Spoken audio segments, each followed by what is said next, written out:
right, what's up, YouTube, man? Coach B coming back at you on a Saturday, man. Happy Saturday, happy July. I know a lot of you guys have your football season starting. So before I get into what I'm going to talk about today, man, first of all, thank you for the support of my channel. Don't forget, if you like my stuff, like, comment, subscribe.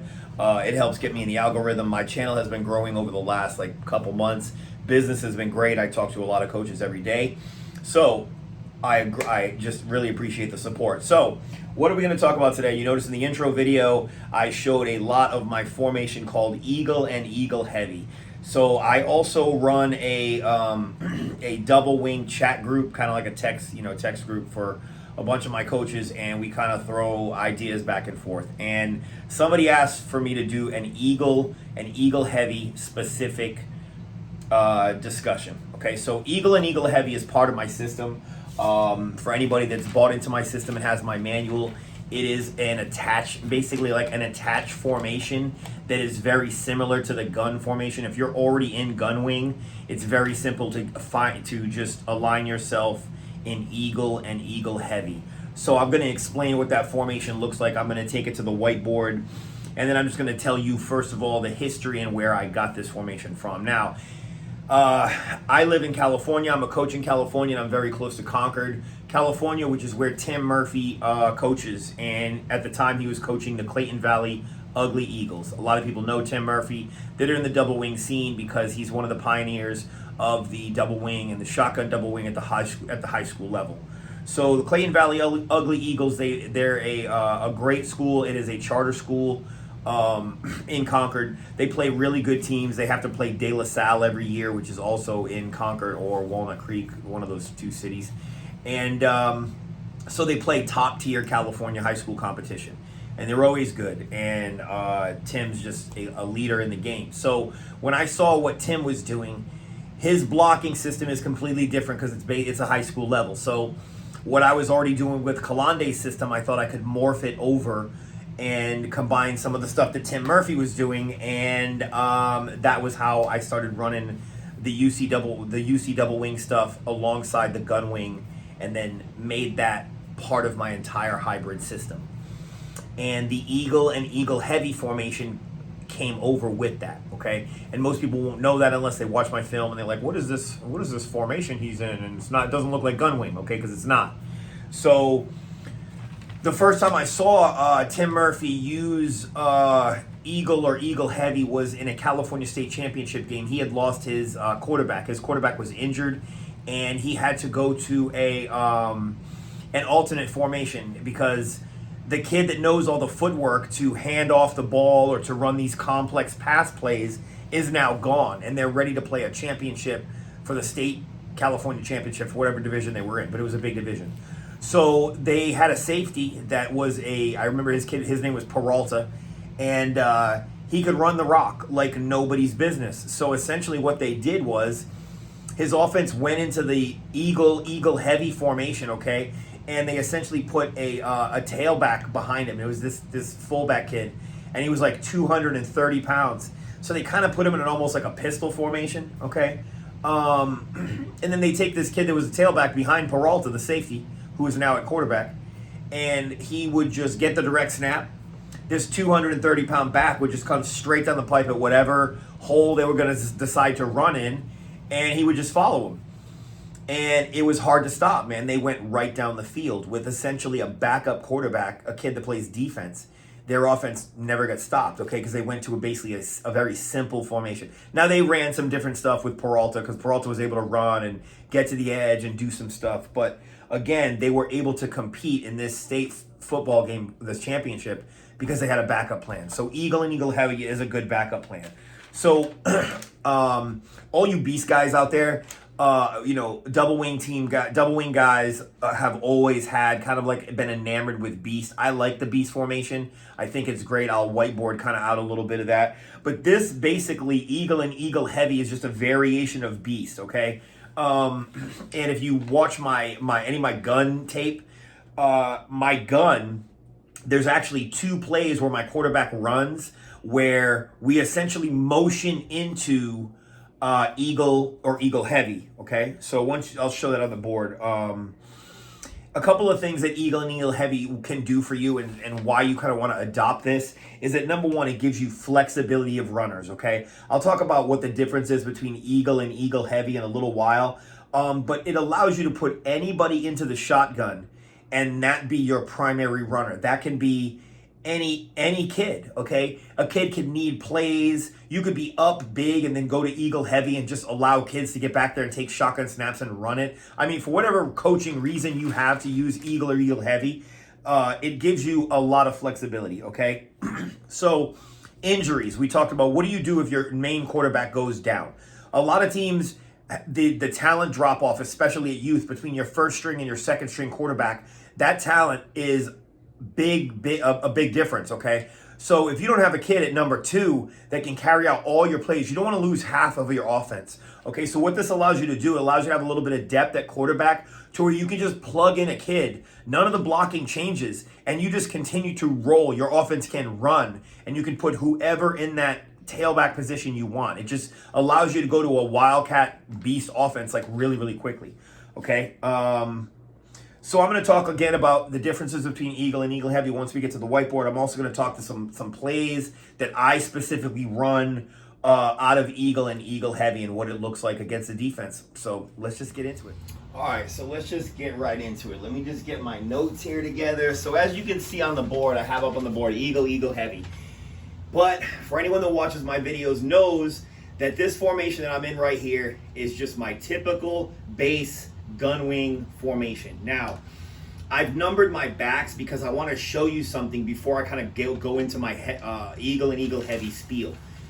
When I run my Wildcat package, which is basically my main Wildcat play out of the gun, is gun 14 power lead, okay? Which on set, this kid goes in flat motion like this and then just kind of stops right here with his shoulders square to the line. So he ends up, by the time we snap the ball, like right here, okay? And then we just run a 14 power lead, okay? Where this kid, it's power, so he's coming out to kick out the defensive end, okay?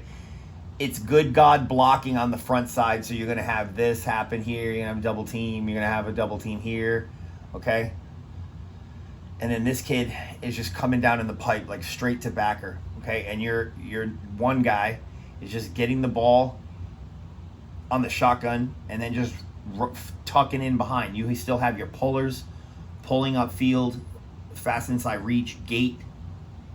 Okay, so you're bringing everything you've got, okay? Now, one thing of note is that right after you've motioned, you've almost motioned into the formation that I use called Eagle and Eagle Heavy. So let me just clear the board and I'll show you that right now. All right, so now essentially what I've gone to and I'm showing on the board is my base Eagle formation, okay? And again, this formation, I called it Eagle. It has no other connotation other than to pay homage to Coach Murphy's Clayton Valley Ugly Eagles. That's where this comes from. Now, at this point, you are almost in the same formation you were in when we ran 14 power lead from the gun, okay? And my numbering formation, now what it is, the only difference is that my 4-back in Eagle stays here and my 3-back stays here in a stack formation, okay? And they're slightly up, like this kid's at like 3.5 yards. So these kids are probably like, you know, right behind the guard and then stacked behind, okay? So it's just a stack back formation on the right-hand side. Now, I typically run all my same stuff out of here, out of Eagle, like Eagle 14 power. Now I don't need to say 14 power lead because they just know, okay? It's just Eagle 14 power, which is a direct snap to your 1. The blocking is all the same as you just saw. Nothing changes for good God. So that's Eagle. Now, the difference between Eagle and Eagle Heavy. I got to doing this one season, and I believe this was also part of what Tim would do, is he would run a formation called Eagle Heavy. And the only thing that would change is that your backs would now stack up like this. Your 3-back would step up, Your one back would step up, and then your four back, who is normally your full back, will go into the gun formation, okay? And this would be eagle heavy. Now, the flexibility of this formation is great because, again, I could assign eagle heavy to like other kids that I wanted to either get plays. Like you could set this up as an NPR offense where you're putting like more linemen like here or here. So like these kids need to get plays and you're just direct snapping to like your really good runner of a fullback. So this formation, just by design, has a lot of flexibility with being able to work into a shotgun NPR offense to keep your offense going regardless of the players that you have to have in at that current time, okay? So it's a great NPR offense. It's also great for injuries because you can, sub out at running back as you see fit as a coach. Now, I also run a lot of blast stuff out of Eagle Heavy because my blocking schemes like power, blast, and counter, they still all work within the same modular setup as what I run and what I have in my manual. Okay, so like I'll run an Eagle. This would be Eagle 44 blast. Okay, could easily run an Eagle 44 blast. Now, the kids that blast effects, they automatically know it's my tight end. Okay, so he will fan out on the defensive end like this. Okay, you have a basically, on block here because it's normal, standard, good guy blocking. You're going to have a double team here. Okay, now what your 3-back and 2-back are going to do is they're going to bucket step towards each other like this, join up shoulder to shoulder, and then they just become like a 2-man wrecking crew through the hole. 1 back does the same thing. He just kind of steps outside like this, and he just kind of comes up. So it's almost like a 3-man blocking team.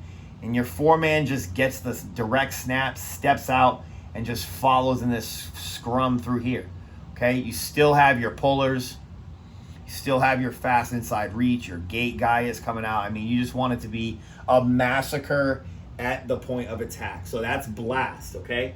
And by power, I just go to a straight power scheme where my 3-back, whoever's in the fullback position, knows instead of doing all this bucket step stuff, he's just coming out here to kick out the defensive end. Wherever that defensive end comes, he just takes him out of the play. So you can easily switch from a blast scheme to a power scheme, okay?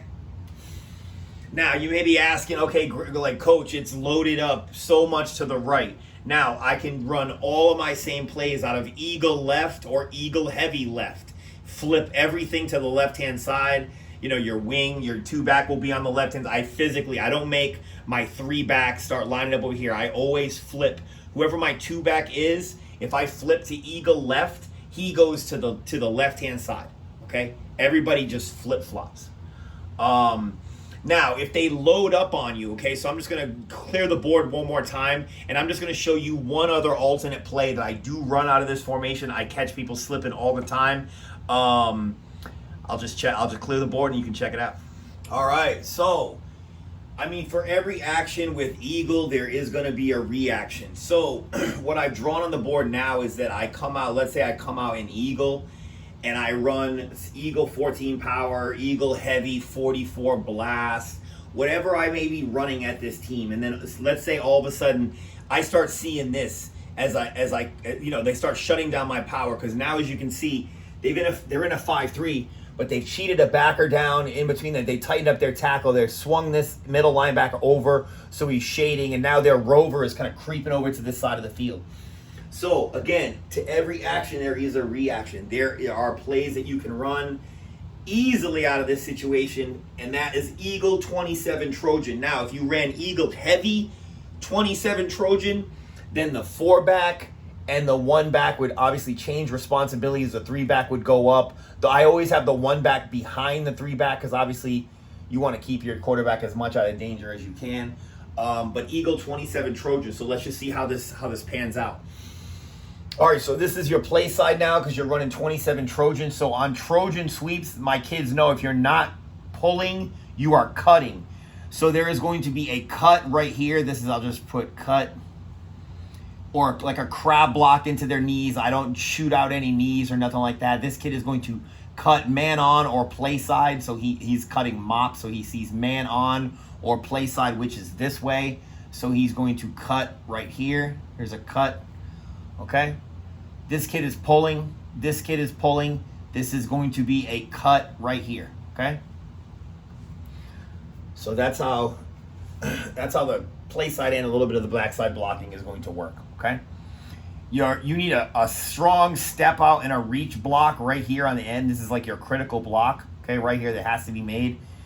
Depending on what this kid, sometimes this kid squeezes himself in, because you should be setting this play up with like a lot of Eagle 14 power and a lot of Eagle 44 power and or blast, whatever you really feel like doing, or running the gun and running 14 power lead, okay, whatever. This kid is pulling, getting a little depth and getting around the corner, okay?